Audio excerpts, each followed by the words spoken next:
You don't need magic to disappear for a while, because Firestone tires were built for ticking off mile markers. Firestone Destination LE3 tires. For 70,000 miles of exploring. Whatever you drive, drive a Firestone. Stacey and Frankie Pugh, president and vice president of Pugh's Tire in Greenville, North Carolina, are the embodiment of what happens when 4 generations commit to hard work, customer care, community involvement, and adapt to change. Their Grandpa George founded Pugh's Tire and Service Center in 1945 as a corner gas station known as George Pugh Shell Station. And in 1962, their father, Sammy, became the mastermind in expanding the tire and automotive service side of the business. Today, with 5 retail locations, the 3rd and 4th generation continue to grow the business the same way George did. Pugh's continues to thrive thanks to leadership and employees fueled by family spirit, a customer-first philosophy, and an unyielding commitment to quality.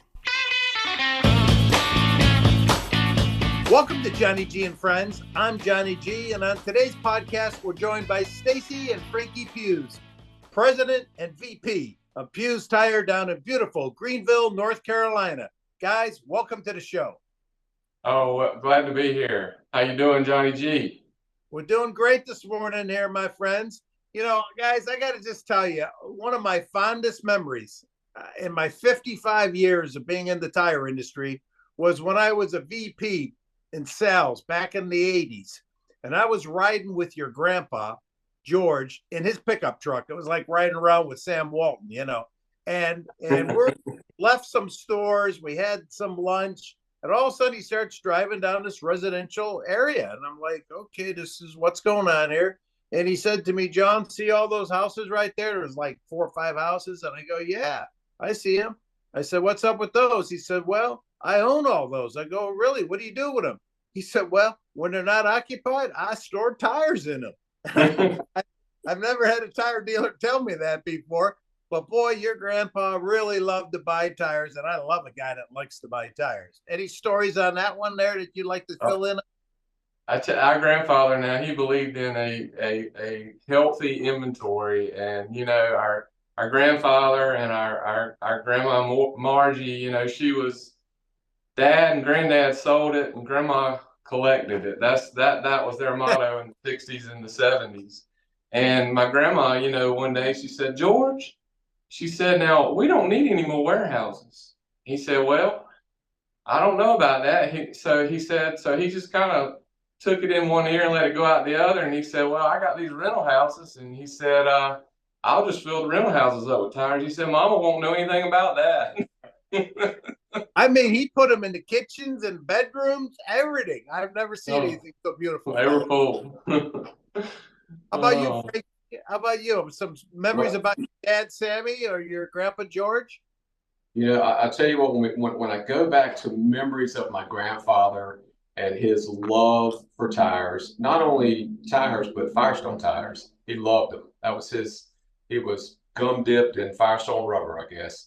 And I remember as a child, ride with him in his truck, and we'd probably have 70, 80 to 100 tires on the truck, and he'd be riding down the middle of Greenville Boulevard in traffic, just going down the center lane, tooting and waving at everybody like he was king, and he'd pull in one of his stores, drop the tires off, and we would head on to the other store. So he was our first warehouse delivery guy, and he was also the CEO as well. So that's one thing I remember about him. That is awesome. So your grandpa George said he came to Greenville with 2 nickels in his pocket. Stacey, tell me about the history of Pugh's and how your father Sammy and grandfather George legacy continues to thrive today. Okay, I will. So our grandfather George, you know, he was born on December the 4th, 1922. And he was the second of 4 children, and at a very young age, you know, he and his siblings, they were abandoned by their father, who later died at a very young age, and his mother couldn't financially care for the children, so the children grew up, you know, deprived of parents in the 20s. in the 1920s, which was, during the starting of the Great Depression, Sure. And our grandfather kind of lived from home to home, and he slept wherever he could. And probably at the approximate age of 15, he decided, and he only had a third grade education. He decided that he wanted something better for himself than the path he was headed down. So at the age of 15, he was living with I think it was the Alligood family at the time, and he went up to Miss Alligood and said, I'm a burden to y'all. He said, it's time for me to go and make a life for myself. So she said, well, George, you're not a burden. She said, but I understand, and I don't have much money, but here's 2 nickels. And so this guy at the age of 15 with 2 nickels, a bicycle, gets and heads and winds up in Greenville, North Carolina. And goes around looking for a job. And he started at the age of 15. He got a job in the cotton mill, sweeping the floor. $8 a week. $8 a week, he said, with free room and board.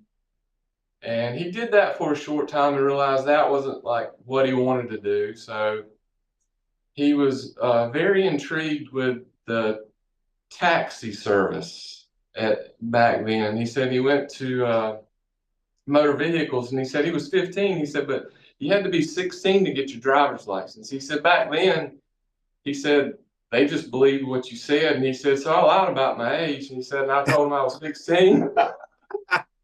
It was probably the only lie he ever told, but he said, they gave me my driver's license. He said, Stacey, he said, my driver's license still today reflects my wrong age, because he said I was hungry. I needed to eat. Wow. And so, I think that was like 1937, 38. So for a few years, he was driving the taxis in like up eastern North Carolina, Edenton, North Carolina, up to Newport News, Virginia. And I think he wound up in Greenville, North Carolina, mainly with his taxi cab business. And he, taxi cabs hung out at the bus stations. So, and that was on the corner of 5th and Green in Greenville, North Carolina. And he was sitting there in his taxi cab one day, and it was the late 1944. And he looked to the right, and there was a service station right beside the bus station. And it said for rent. And he said he started thinking about that for rent sign. And of course, thus, in January 1945, the beginning of the service station business, and the name of his business was George Pugh Shell Station. And he said, back then you could buy your gas on credit and pay it at the end of the week. And, that carried on for about 8 to 10 years as George Pugh Shell Station. He said he sold any kind of tire he could get his hands on, washed cars, greased cars, pump gas, full service pump gas. And I think it was in 1955 when he affiliated with Firestone Tire and Rubber Company, thus the beginning of Pugh's Tire and Service Center. And then that went around for a while when they were raising their kids. He said 1962, our father, Sammy Pugh, at the age of 18, the second generation, he joined the company, and thus the beginning of the first and the second generation working together. And that's when the tire business really took off, when Dad and Granddad, they were working together. Granddaddy could stay there, look after the business. Dad could get out there and call on customers and grow the tire business. And that went on for several years. And in 1981, they doubled the size of their company and opened store number 2. And they always say, I've always heard that, the hardest part about your business when you start growing is doubling the size. So they did that in 1981. And then Granddad decided in 1987 that it was time to cut out the middleman and work on his business a little bit and start supplying his tire centers with auto parts. So he bought out in 1987. He bought out the oldest auto parts dealer in Greenville, North Carolina. Thus, the beginning of Pugh's Auto Parts. And that happened in 87. In 1991, we opened our fourth location, which was Pugh's Tire and Service Centers, the third tire store and service center. And then after that, I think, that's when the third generation started joining the company. I think the third generation, we joined the company I joined it in 1989. Frankie joined in 1992. 92. I missed Chris joined in 1991, and then our baby brother joined in 2004. So that's the third generation that started working in the company, and we were in the tire and automotive center, and we were hustling. And in 2008, we were able to, and this was kind of when the third generation was not, we weren't running the business, but we were a vital part of the business, and we were a vital part of the expansion of our company and the decision making. And we were able to acquire a 70,000 square foot facility, combining our downtown tire stores, our auto parts stores, all under one roof, along with a distribution center. And then we were able to, get a lot of stuff, combine everything, get it under one roof, and be able to work on our business and work in our business. And then after that, we had a couple more expansions. In 2012, we were able to open our store in Washington, North Carolina, which is also the birthplace of the owner, or the original owner of Pugh's, Mr. George Pugh. And then in 2014, we decided to go to another county in Williamston, North Carolina, and open up our last tire and service center that we opened up so far, and grow the company in 3 counties. Awesome. What a great story. So Frankie, your grandfather was known for working relentlessly, often working from 3:30 in the morning until 5:30 at night, 6 days a week. How has this work ethic that he put together shaped the culture of the business today? Not many days go by that something my grandfather instilled in us doesn't come up, whether it's, dealing with a customer that knew him, knew his work ethic and what he was all about. I remember one thing he taught me and taught us as the third generation is, and a lot of critics will say that this is not it. He always told me that you can work on your business and work in your business at the same time. You can't do both. So, early mornings, he would get there 3:30, 4 o'clock in the morning. His first couple of hours of work, he would be doing ledgers, doing, handmade spreadsheets that he was doing by hand. I wish I could get a copy of those right now and just look at them. I mean, heck, he was measuring KPIs before KPIs were a thing. He was doing anything from, employee productivity to revenue. He taught me everything there is to know about, the gross and net. Not many people know, but, he tracked his units of tires. So he actually every morning from, the time he got there till around 6:30 to almost 7 o'clock, he was working on his numbers and what he could do to get better.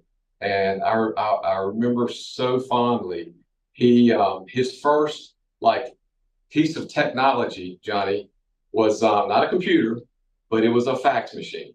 And when he had multiple locations that were not connected because there was no computers, in the early to mid 80s, that we hadn't gotten into that yet.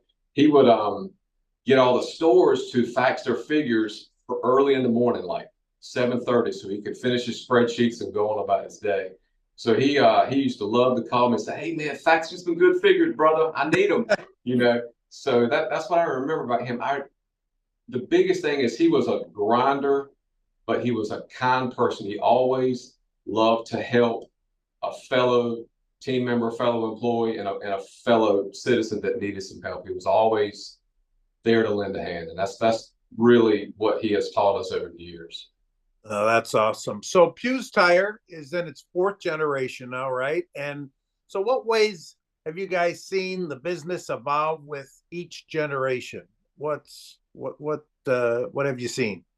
Well, I'll tell you, when you start out with the first generation, with my grandfather, heck, he was just there just to make a living. He wasn't thinking, 80 years down the road, which will be celebrating our 80th anniversary next year. He wasn't thinking about 80 years down the road. He was thinking about, how am I going to provide for my family, put food on the table?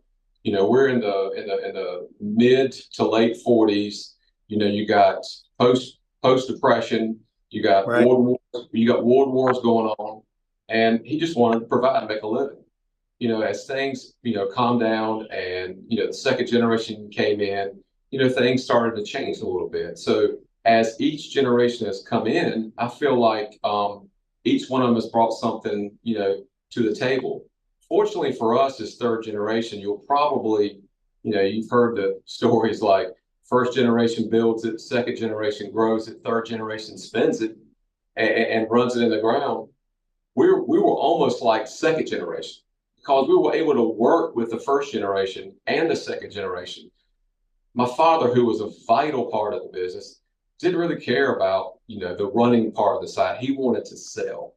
He was an ultimate salesman. He said, I'll sell it, y'all run it, and that's just the way it was. So we were able to, as third generations, get trained by our grandfather, who was a phenomenal business person, and really learn how to run a multi-store, multi-generational business and get along and be successful. That's just kind of how I see it from generation to generation. And now with the fourth generation being in, that they're bringing so much insight that, us, we're all in our third generations in our mid 50s, and these, mid 20s and early 30s. I mean, they're bringing a lot to the table, and because business changes quicker now than it'll change like the drop of a hat,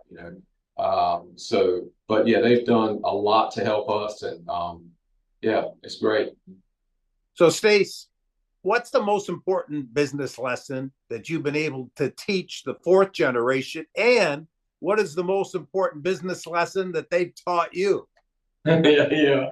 Well, being able to work for the first generation for over 20 years, and to get that strong work ethic that I was able to get from my grandfather, and being able to instill that into the fourth generation is probably one of the biggest things that we could ever do, because like our grandfather's work ethic, I mean, it was like, sometimes, like, I might look over my shoulder sometimes, he's back there and he's looking at me, and I'm here, we're working on it, and we're working in it at the same time, but being able to instill the work ethic that our grandfather had to that fourth generation, that's just gold. And then being able to, like, Granddad was not one of these guys that believed in time off.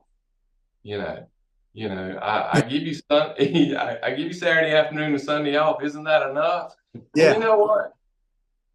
When we were teenagers, we didn't like to hear that. But being a guy in my 40s and 50s, I'm so appreciative of that now, and being able to teach the fourth generation that, and being able to let the fourth generation teach me that, hey, Dad, we can get a little bit of time off with 3 or 4 family members working there to look after the business while I can go on vacation. Now, Granddad didn't see it that way. So fourth generation is teaching us a little bit, like, hey, we can work and we can have a life too. And that's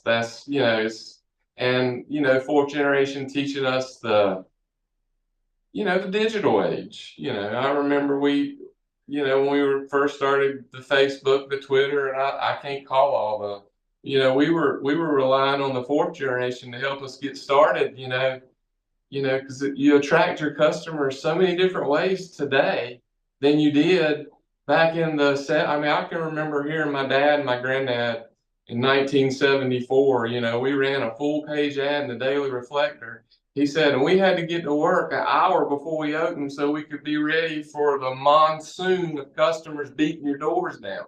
Well, no disrespect to a newspaper, okay? But me and Frankie could run a full page ad in the Daily Reflector tomorrow and it just be business as usual. I mean, and that's just the way, you change with the times, and that's what we have tried to do. Because there's a lot of change. I mean, back in another thing back in the 80s when I was, working part-time when I was in school and then working full-time in the 90s, if you had 10 sizes, you probably could cover 85% Sure. of the cars that were coming in your front door. And now I can't even begin to all the tire sizes that are available out there now. I mean, the Bridgestone, Firestone brands alone, I think Bridgestone might have 2,200 SKUs and Firestone might have 1,800. So there's 4,000 SKUs right there versus the 20 or 30 or 40 we had back in those days. Yeah. I know. It was crazy. It is. Now, are you guys still open half a days on Saturdays? We are. We keep one of our locations in Greenville open till 1 o'clock, and then it's really it's a good business on Saturdays, but mainly Monday through Friday. We grind it Monday through Friday, and Sure. Saturday's still a good day, but it's not as good as it used to be. So, Frankie, in 2019, you became president of the North Carolina Tire Dealers Association, and then this thing, COVID, happened. So how did you navigate the added pressures while also being responsible for guiding the industry in your state through such a difficult time? Wow, COVID, that's a word we don't hear much anymore, but we talk about it a lot because it has changed a lot of ways of how we do business. I remember when COVID hit, had just been recently installed. We were, I would say the best way I could describe how we handled that. I mean, there was no playbook. There was no playbook for COVID, even for, we were getting calls from businesses all over the state. What do I do? How do I do this?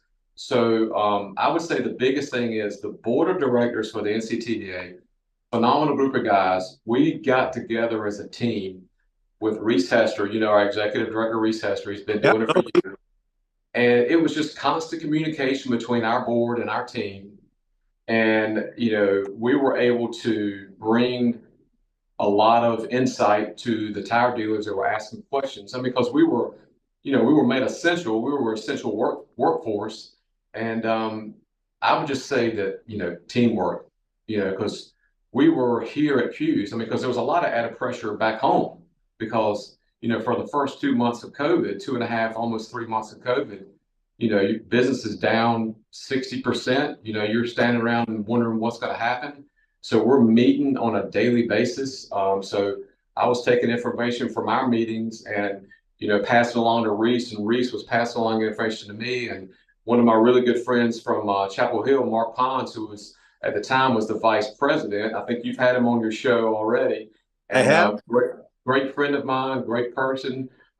He was my vice president at the time, and we were in constant communication. So we were able to share each other's ideas from Chapel Hill to Greenville to all the way to Raleigh, and just help,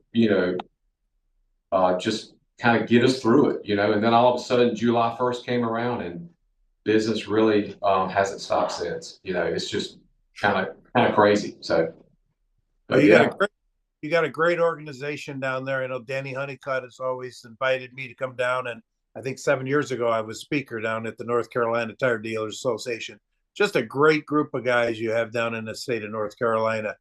So, Stacey, I'm going to switch over to you. What do you think is the biggest challenge facing tire dealers today? Probably, like the number one thing facing us today is the hiring of employees. Probably, maintaining our workforce, taking care of our employees, which is key. And we do have a lot of employees that work with us.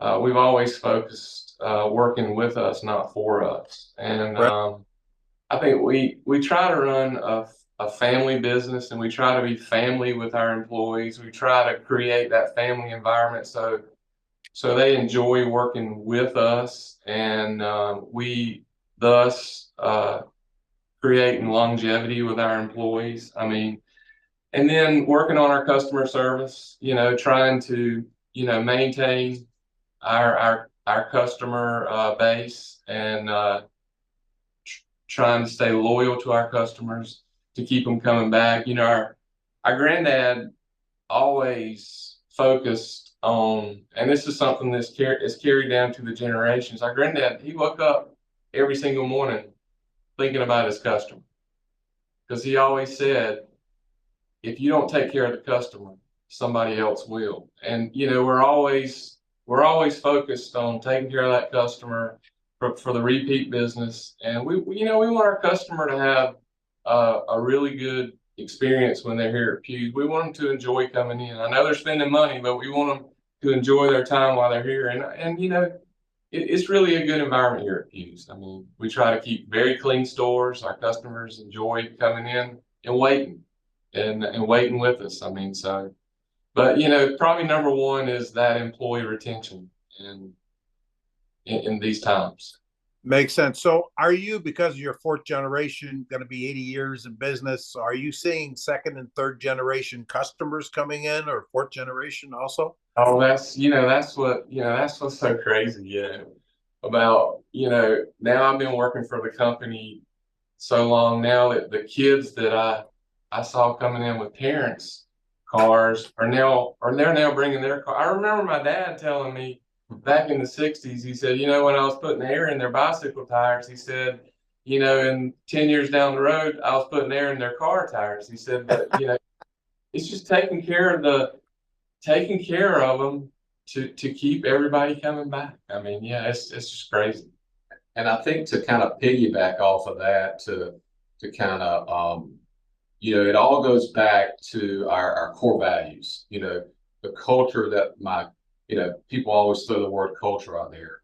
But I mean, our grandfather built a culture and taught us, one is honesty, two is, quality work, three is your customer experience. The family, and we mean our team members as well. We want the atmosphere to, feel like a family. And then one of the other things that my grandfather was, it was almost a daily thing for him, is to be involved in the community, whether it's a church, whether it's a little league team, whether it's supporting our local university and a sporting event, but being involved in the community, because the community has given us so much over the years. We feel the need to give back as well. And he put that in us. That is great. All right, guys. So we're going to do something different this year. It's called rapid fire. I'm just going to say a statement, and you tell me the first thing that pops off your mind. So, Stacey, I'll start off with you first. College baseball, minor leagues, or MLB? College baseball. College baseball. Best baseball mascot? The Pirates of East Carolina University, here in our hometown of Greenville, North Carolina. All right. City life, Stacey, or country life? Country life. Country life. Yeah, country life, no doubt. All right. Frankie, you got an afternoon off all to yourself, no plans. What do you do? I go play golf if I'm able to. Beautiful. Stace? Yard work. So, Stace, if your next dinner was on the house, where would you eat?